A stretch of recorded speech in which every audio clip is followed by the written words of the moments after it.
Dear Eka, what do you think, like what's the situation and how you may evaluate the solidarity of the world, like with COVID pandemic situation?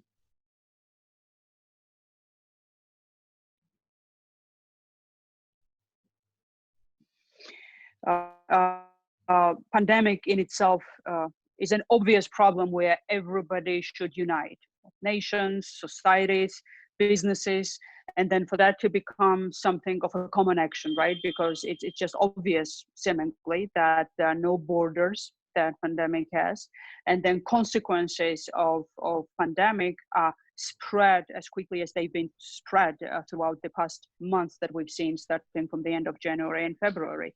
And indeed, there is no difference in between the continents, in between the countries, distances. It's a globalized world, so that was quite obvious in terms of the impact of that. But if you look in terms of what was the response to this problem and how much that was based from the very beginning on the principle of solidarity, I wouldn't say that it was obvious from the very beginning. One impression that I had from the start of all of it, when it started, was how much all countries were scared with the situation. And then the initial reaction was to close up.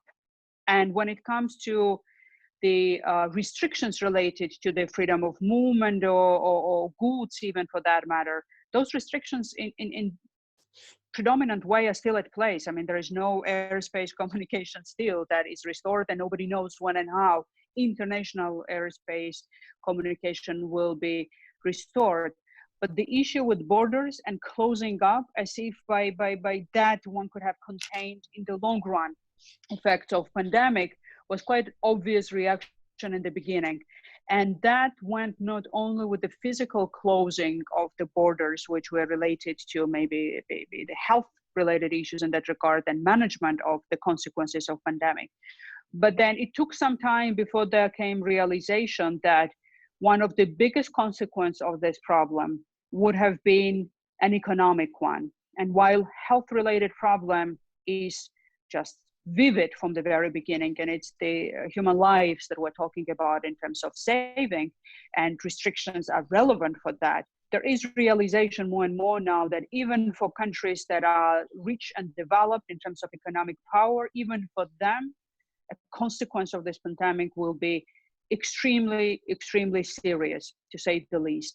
So now I see that after a few months already that we went through, there is more mobilization of resources, understanding, and commitment to act in a solidarity with this principle of solidarity in mind as well, so that it's not only your own communities, your own country that you could safeguard perhaps as much as you can from this negative consequence, especially from an economic side of it, but to help societies elsewhere globally as well to be more resilient to the challenges that are upcoming. And we see that more and more in the regional discourses, like with the European Union, inside of European Union, and for the neighborhood as well, that the resources are mobilized in a very significant way for the neighborhood of the European Union. We see that in the context of IMF, for example, which has really managed to mobilize in an unprecedented way resources and speed up the processes of delivering assistance in an unprecedented way as well. And I would think that in that regard, it really is matching up with the challenge in a very clear way, with the way IMF is acting in this regard. It's much more up to speed, perhaps I would say, and consolidated even what was the beginning of reaction to the crisis from WHO, for example, comparatively, if we would speak about two discourses of this problem. But not to be critical in this regard, I would say that the scale of this problem was so large right from the beginning, and unknowns and variables were so diverse that it was difficult for anybody to perhaps grasp it from the very beginning. And that's why we saw quite a bit of asymmetry in the way how countries started to deal with this problem. Even United States, which has all the might economically that be otherwise than one could have thought that it has in terms of dealing with a problem like that. The beginning of how it reacted to this problem was quite mediocre in that regard, I would say, rather than matching the challenge itself.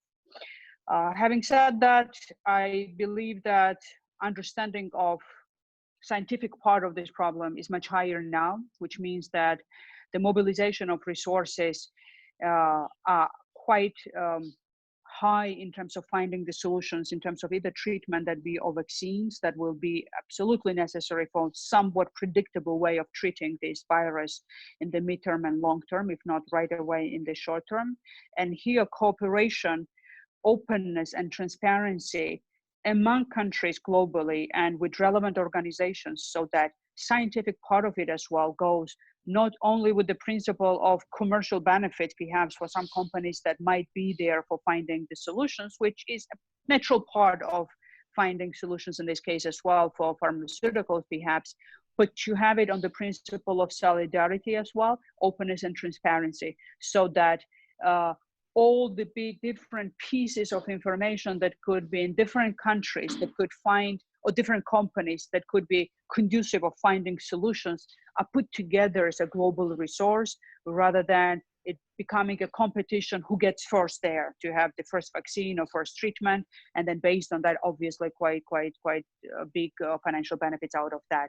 So I think this is another part where either through regulatory systems or negotiations, openness for that, there needs to be a movement where commercial entities, as they are pharmaceuticals, together with national entities and scientific world, combine efforts in the way that solution to this problem comes earlier rather than later. And that is a result of global cooperative action rather than competition among different actors who gets it first, so to say, when it comes to the solution. Your comments was like, you brought up like, some questions. Number one, how it's possible, like, small countries like Azerbaijan, Georgia, Latvia, and other countries could be able to manage up situation with pandemic COVID better than the big countries with a bigger economy and with a bigger possibilities. And also there is why there is no partnership, because we are like, yesterday when I was talking with former Prime Minister Jan Fischer, he told like, it's this COVID-19 pandemic is a testing for solidarity and for the partnership and testing for the humanity, because we are now started also playing a game of blaming one another partner, and with that we are not going to gain something, because judging China and so on. And the most important will be what you think about Africa, because European Union they did amazing job and they have contributed lots of funds. But because of the less communications and less IT sector in African countries, we are not sure that what's the real situation of the pandemic in African countries, and what can be spreaded like, all over the world, like as a second wave. Well, I'll start with the first question. Small countries, and then some of the countries that you mentioned have quite a bit of similarities in one way. We all had a difficult past, which built a different resilience, I would say, in our societies, in our political elites as well. If you take an example of Azerbaijan and Georgia, we had extremely difficult hardships that our societies had to go through after the dissolution of the Soviet Union, and prior to that as well, when it comes to what Soviet Union meant for our societies, and for our independence and development in that way. But the challenge of what 90s brought in the early 2000s was a very significant one. So our societies had to go through it. Our political leadership had to go through it. So what we see now as a success of our societies, not only with the pandemics, but let's take the situation in Azerbaijan with its economic development, societal development, situation in Georgia as well with its reforms and developments. It took quite an effort for our governments, for our political leadership, for our presidents, and President Aliyev has a remarkable case record in delivering for a better future and current times of his own country, right? So in this regard, our societies were better prepared for the crisis, I would say, because it didn't took too much time to understand that it was a crisis. There are already mechanisms put in place how you deal with the crisis situation, because it's not the first crisis that we are getting through. Yes, it's different. Yes, it's larger perhaps when it comes to the healthcare dimension of it, but it took less efforts in that regard to understand that we had to mobilize and then we had to deliver on that. And society itself is responding to that as well. I haven't seen in my own society in Georgia, for example, or I haven't heard any of that in Azerbaijan as well, that people wouldn't understand why the restrictive measures were needed, so that they would take respect the new regulations related to that, which are hard for many to observe because it relates to the economic life of every household.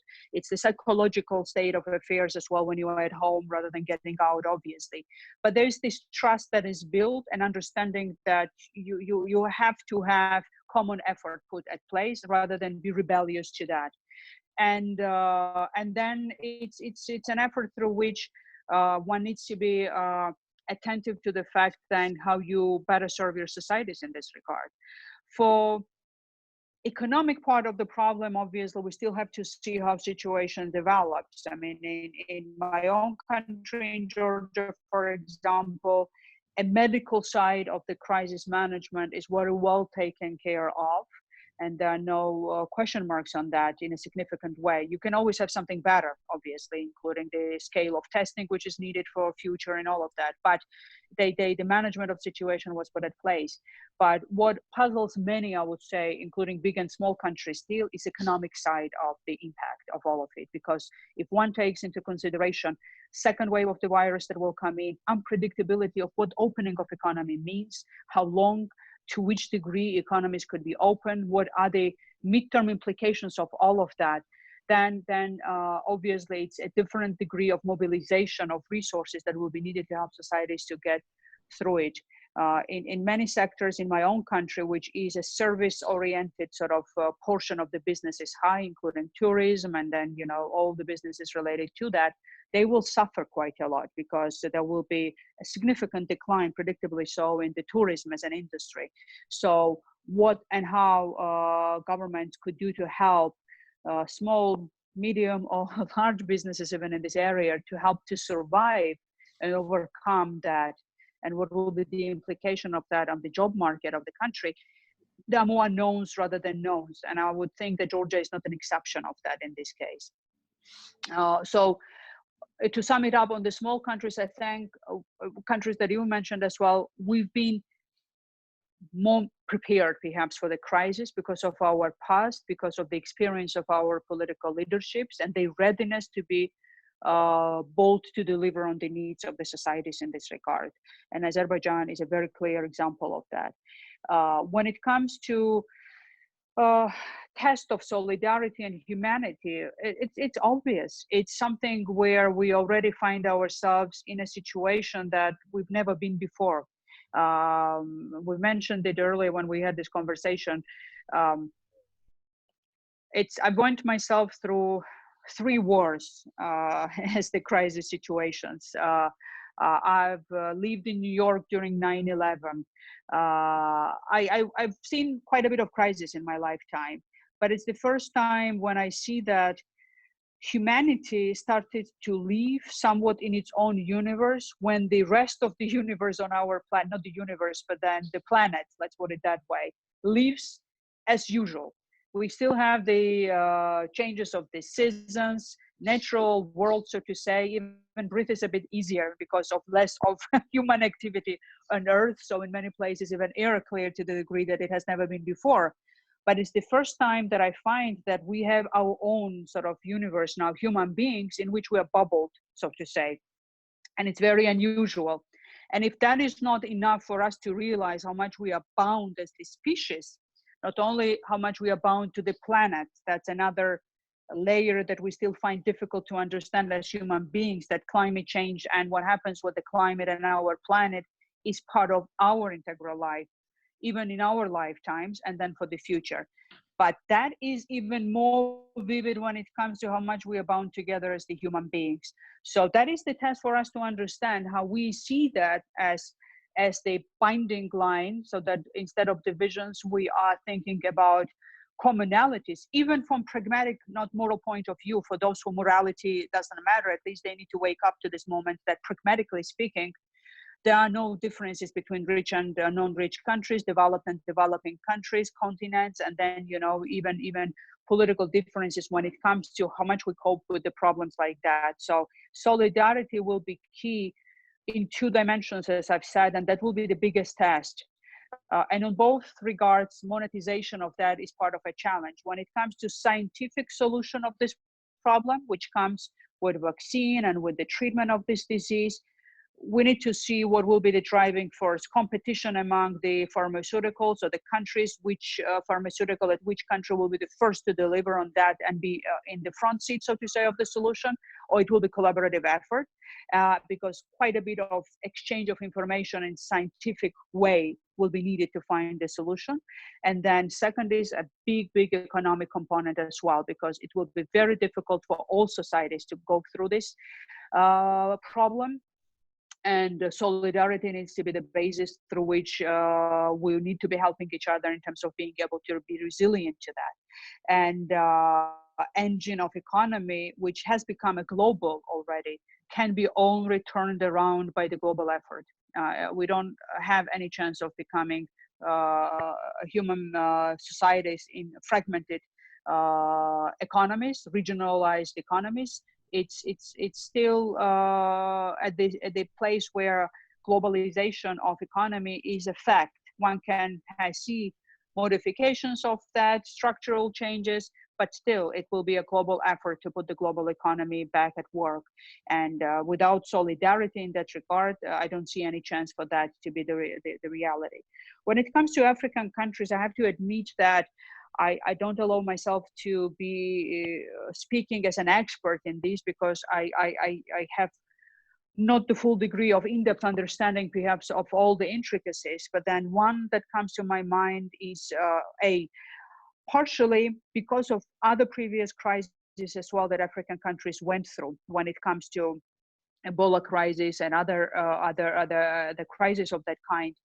There is some degree of good level preparedness and crisis management toolkits, I would say, that African countries have in this regard, perhaps in some respects more even than some countries in Europe, which have never had exposure to problems like that.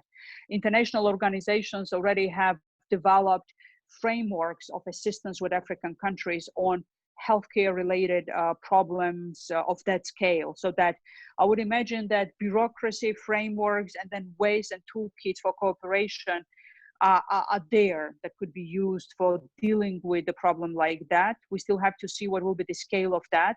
One good side of African societies in this regard is that it is predominantly younger, much younger comparatively than European societies, for example, which means that again, not being an expert or scientist, it might be an easier way of gaining herd immunity, for example, in the societies which is much younger when it comes to them being able to go through the pandemic like that. So I'm not saying that it will be an easy situation, but there are some elements to pay attention to, I would say, in this regard.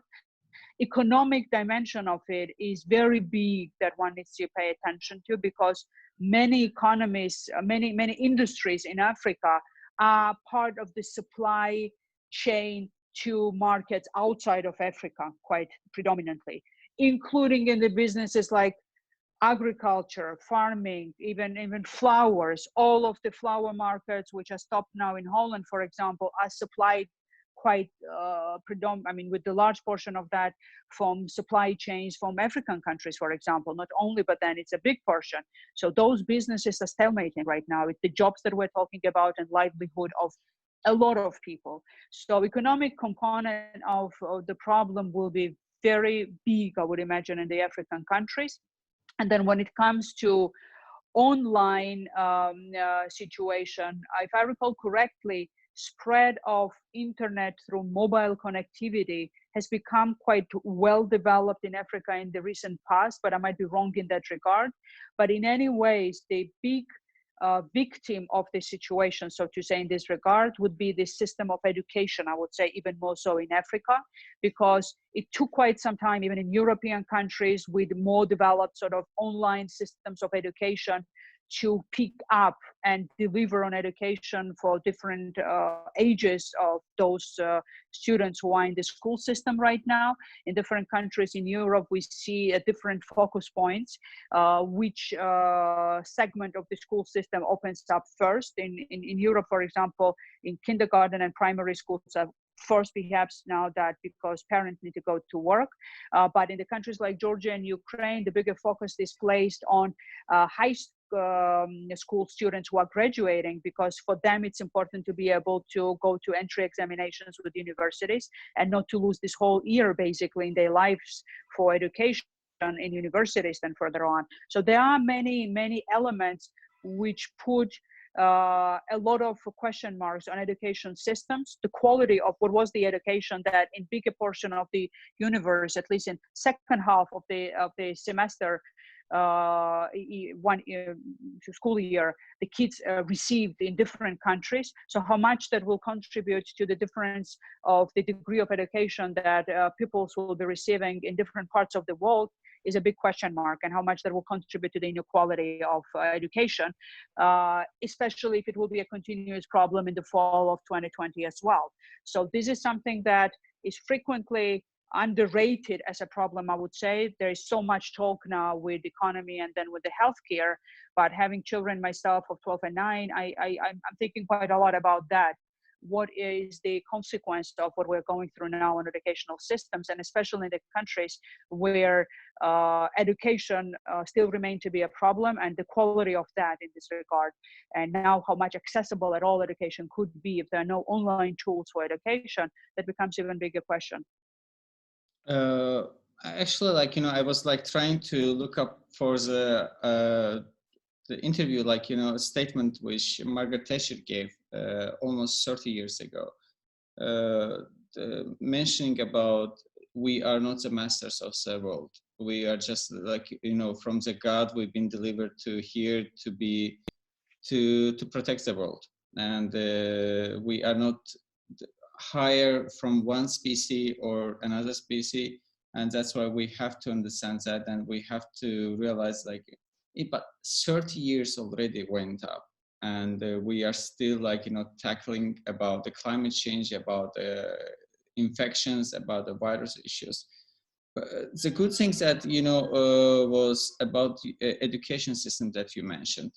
Education system is like, because in most of the countries, like you mentioned, Georgia, Ukraine, even in Azerbaijan, most of the places, they don't have computers. But how it's going to affect the education system, because online education is not going to be better with that, like, just using only with your mobile phone.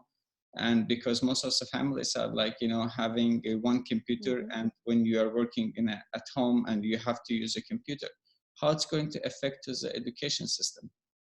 Because UNESCO already made an alarming that it's a big effect. It certainly is, and then, as I've said, it's underrated so far, because in most of the countries there are imminent big threats that most of the governments are dealing with right now.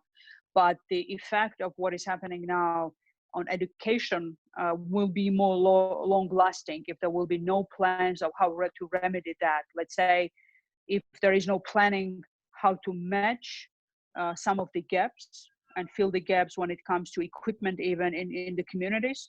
And then second, how one needs to reconceptualize the material, so to say, the content that had to be learned by the kids this year in the second half of the school year, and to see that most probably in most parts of the communities, perhaps in many countries, it will not be, in different countries, not full-fledged understanding and knowledge of those themes and content that will be grasped by the students. So what will be the plan of catching up on it next year, if there will be opportunity of that?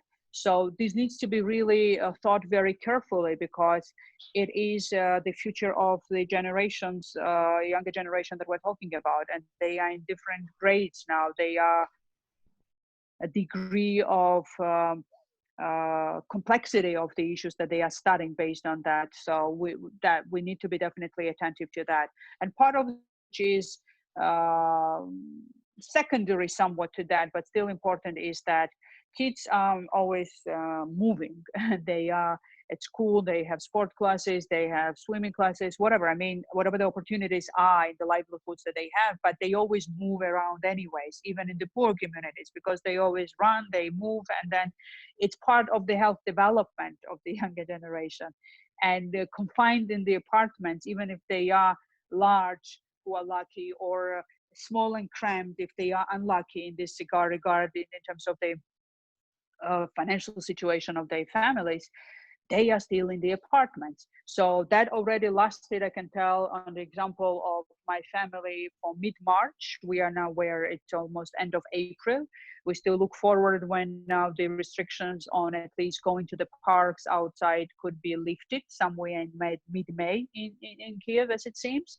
But it's a very unusual way of living for kids of 12 and 9 age, for example, and the same goes for even higher ages, right? Even teenagers, certainly for smaller kids. So how one needs to be grasping that as well, so that when everything opens up, and then if we are all healthy and good to go basically to somewhat normalcy of the life, this is something to bear in mind as well, that there was this gap for a few months of no movement properly, and then no normalcy of that life. And then that needs to be part of how the schools will have to comprehend in the future to accelerate perhaps some of the opportunities for physical activities for the kids. And especially in the poor communities, governments need to be paying more attention to bring more opportunities for good health and physical education, and then exercises, to remedy that and to bring better health for the future in general, with more exercises and then more opportunities for them to be healthy. Thank you so much, Ms. Eka, for your time. It was really so nice to talk to you. Very nice. And then thank you for this initiative. I think we all miss interacting with each other, having excellent forums and roundtables that we usually are part of as organizers and participants. We greatly miss Baku Forum. We were not able this year to be all together and consider, as we usually do, issues of global importance, as we always do at the forum. But this was very creative, innovative initiative from your side to propose to do interactions like that. So I'll be very happy to be part of that as much as I can in the future as well. So please don't hesitate to ask for it.